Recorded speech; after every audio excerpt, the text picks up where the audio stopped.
morning, what's up mga idol? For today's video, ano naman tayo, nagbabalik muli na naman tayo mga kapalors dyan. So, meron naman akong iti-tips sa inyo guys para din ito sa inyong kapakanan, no? Lalong-lalo na kung sa mga baguhan dyan sa mundo ni Mita. So guys, paalala ko muna sa inyo guys kung magwalang kaya sa inyo aking account. Huwag niyo nakalimutan mag-follow, mag-like, comment, share, para lagi po kayo upload sa mga susunod natin mga gagawing video and tutorial. So okay guys, ibibigay sa inyo ito guys dahil po sa mga nalalaman ko.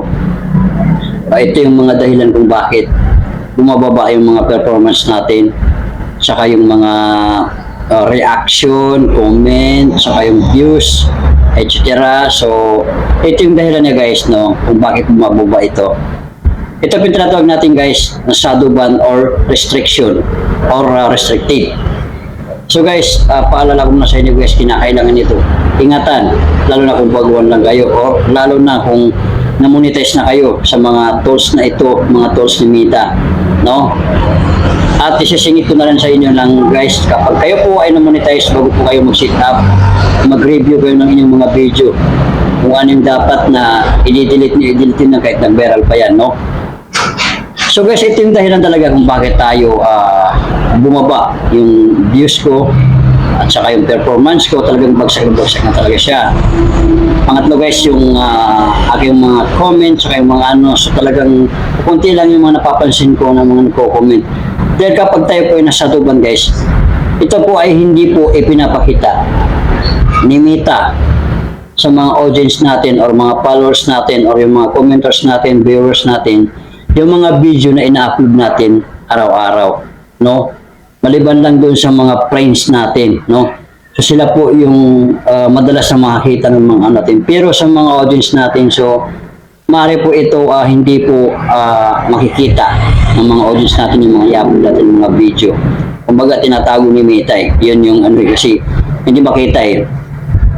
So ano ba yung shadow ban guys? Saan ba natin ito nakukuha guys? So itong shadow ban guys, so pwedeng maraming roles na pwede natin malabag na ma-shadow ban tayo. Unang-una dyan guys, yung ano, yung lalo na sa mga commenters ko dyan unang-una guys, kapag may nagko-comment sa inyong mga video, na-receive nyo kaagad yung comment, then reply nyo na siya kaagad.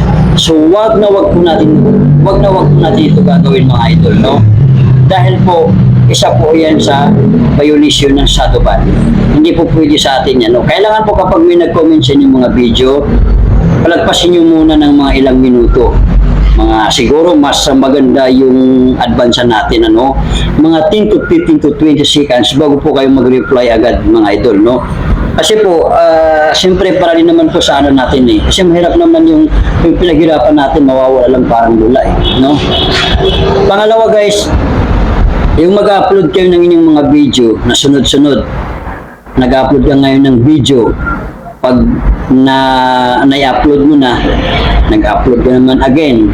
So wag po ganun guys, no? Kailangan ganun din po guys, advance nyo na lang, no? Pag nag-upload kayo ngayon, maghintay kayo ng mga siguro mga 20 to 30 minutes, upload kayo kaagad. Wag yun na lang sundin yung sabi na 15 to 20 seconds, dahil po mari po tayong magiging saduban sa ating mga i-upload natin mga video. So yun lang po yung mga natin dyan. Pangatlo dyan, yung mga pakikipag-count me nyo, so iwasan nyo po yan mga idol, mga pakikipag-follow to follow. Kaya minsan yung may mga nag-ano sa akin dyan, may mga nagko-comment, nagsasabi na ano, sabi niya dan, so papalubak. So yung mga hindi ko pinapalubak, so pasensya na. Siyempre iniwasan natin yung mga aberya gaya ng mga shadow ban na yan o restriction, restricted, dahil po napakatindi pong parusa ni Mita sa ating mga account kapag yan po ay ma-shadow ban po tayo. Ang pag-aalam ko po kung gaano katagal yung shadow ban na yan, 24 hours or 7 days or 1 month or 90 days. Yun yung pinaka mahabang parusa. 3 buwan yun Isipin nyo 3 buwan, hindi na magkaka-views ng marami ang ating mga videos dahil po sa shadow ban na yan. So yun lang po guys, paalala ko lang sa inyo, huwag nyo kalimutan lahat ng pinanggit ko rito, iwasan nyo ito para hindi po kayo magkaroon ng salugan. So ganito lang po tayo guys, huwag natin masyadong patagalin o pahabain, no? Thank you for watching, Palwan Sir guys.